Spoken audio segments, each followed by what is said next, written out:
देखिए कजोड़ जी, आपने जो सवाल किया है कि परशुराम जी की संसार में बड़ी महिमा है। दुनिया उन्हें भगवान कहती है और दुनिया भगवान उन्हें इसलिए कहती है कि उन्होंने 3 बार पूरी पृथ्वी को क्षत्रियों से खाली कर दिया था, सबको मार दिया था उन्होंने। परशुराम जी भगवान है या नहीं है, वो किस स्तर के भगवान है, इस बात का पता तो परम पूज्य परमेश्वर सतगुरु रामपाल जी के मुख कमल से सृष्टि रचना को सुनकर ही पता चलेगा। कौन भगवान है, कहां तक का भगवान है, कितनी उसकी शक्ति है और किसने किसकी शक्ति से पृथ्वी को क्षत्रिय विहीन किया। बिल्कुल। और जो लोग परशुराम जी को भगवान कह रहे हैं, 2 प्रकार के लोग हैं। एक तो वो हैं जो सतगुरु रामपाल जी के तत्व ज्ञान से अपरिचित हैं, उनके भगत नहीं हैं। तो वो लोग तो किसी को भी भगवान कह सकते हैं, पत्थर को भगवान कह सकते हैं, कह रहे हैं, मंदिरों में जाते हैं, पत्थर की मूर्तियों के आगे जल चढ़ाते हैं, आरती करते हैं, उन्हें भगवान कहते हैं, दंडवत करते हैं। वो लोग तो किसी को भी भगवान कह सकते हैं, क्योंकि वो लोग ज्ञान और अध्यात्म के आसपास भी नहीं है। दूसरी कैटेगरी के लोग वो हैं जो परमपिता परमेश्वर सतगुरु रामपाल जी के फॉलोअर हैं, उनके भगत हैं। तो सतगुरु रामपाल जी के भक्तों के द्वारा परशुराम जी को भगवान कहकर संबोधित करना, मैं समझता हूं ये सतगुरु रामपाल जी के तत्व ज्ञान का अपमान है। क्योंकि सृष्टि रचना के माध्यम से सतगुरु रामपाल जी ने ये पूरा भेद वर्षों पहले ही सार्वजनिक कर दिया है, सभी शास्त्रों को दिखाकर, सबूत दिखाकर कि भगवान तो केवल सारी सृष्टि में एक ही है। परमात्मा परमेश्वर वो एक ही है और उसका नाम है कबीर। वेदों से दिखाया, बाइबल से दिखाया, गीता जी से दिखाया, बिल्कुल क्लियर कर दिया है। अब दूसरी बात, जो लोग परशुराम जी को भगवान कहते हैं, तो वो लोग इसलिए कहते हैं कि परशुराम जी ने 3 बार पूरी पृथ्वी को क्षत्रिय विहीन कर दिया था। अब कजोड़ जी, ये दुनिया भगवान की परिभाषा से भी अपरिचित है, इसीलिए दुनिया भक्ति करते करते भी दुखी है। हमारे पूर्वज भक्ति करते करते भी, शुभ कर्म करते करते भी वो प्रेत योनि को प्राप्त हो रहे हैं, क्योंकि उनके श्राद्ध निकाले जा रहे हैं। बिल्कुल। श्राद्ध निकालने का मतलब वो भूत बने हुए हैं।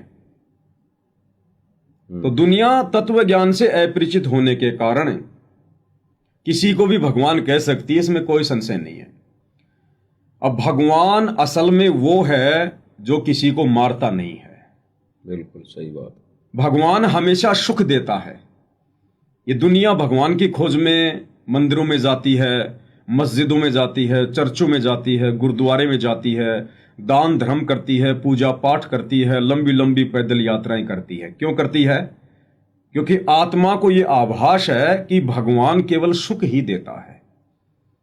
वेदों में लिखा है कि भगवान तो मुर्दे को जिंदा करता है, रोगी को स्वस्थ कर देता है, बांझ को वो पुत्र दे देता है, घर परिवार में सुख शांति देता है, व्यापार में वृद्धि देता है। इसीलिए तो लोग भगवान को याद करते हैं, भगवान की पूजा करते हैं। इतने मंदिर मस्जिद बना बना के लोग इतने यत्न और प्रयत्न कर रहे हैं। अब परशुराम जी ने क्या किया? परशुराम जी ने सिवाय मार काट के, लड़ाई झगड़े के, लोगों को मारने के, क्या दूसरा कोई कार्य किया? क्या इस पृथ्वी पर परशुराम जी को मानने वाला या ना मानने वाला या कोई भी व्यक्ति क्या यह साबित कर सकता है कि परशुराम जी ने फला फला कार्य धर्म का किया या फिर जो है वो परोपकार का किया? कोई व्यक्ति यह बात साबित नहीं कर सकता। तो खाली मार काट करने वाले को भगवान कहना आध्यात्मिक दृष्टि से ज्ञानहीनता है। अब अगर इसी कारण हम परशुराम जी को भगवान की संज्ञा दें, तो महाभारत के युद्ध में ये मारकाट तो अर्जुन ने भी की थी, फिर तो अर्जुन को भी भगवान का दर्जा दे देना चाहिए। तो खाली इसी आधार से हम किसी को भगवान की संज्ञा में नहीं ले सकते हैं। अब हमें परमेश्वर रामपाल जी से तत्व ज्ञान प्राप्त हो चुका है, सार ज्ञान प्राप्त हो चुका है, मूल ज्ञान प्राप्त हो चुका है। अब हम देखा देखी वाली बातें नहीं करेंगे। हम किसी के बहकावे में आकर हम किसी को भगवान कहने की गलती नहीं करेंगे। भगवान सारी सृष्टि में एक ही है और भगवान है तो फिर भगवान के द्वारा जो शास्त्र लिखवाए गए हैं उनमें भगवान के विषय में सारे सबूत भी हैं, ये प्रमाण भी है। और अब तो परम पूज्य सतगुरु रामपाल जी ने बिल्कुल क्लियर ही कर दिया है, संशय की कोई गुंजाइश ही नहीं है कि भाई परमात्मा कौन है, भगवान कौन है। और दूसरी बात कजोड़ जी, परशुराम जी को या फिर ब्रह्मा विष्णु महेश जी को या अन्य किसी भी धर्म के किसी भी महापुरुष को भगवान कहना उचित नहीं है।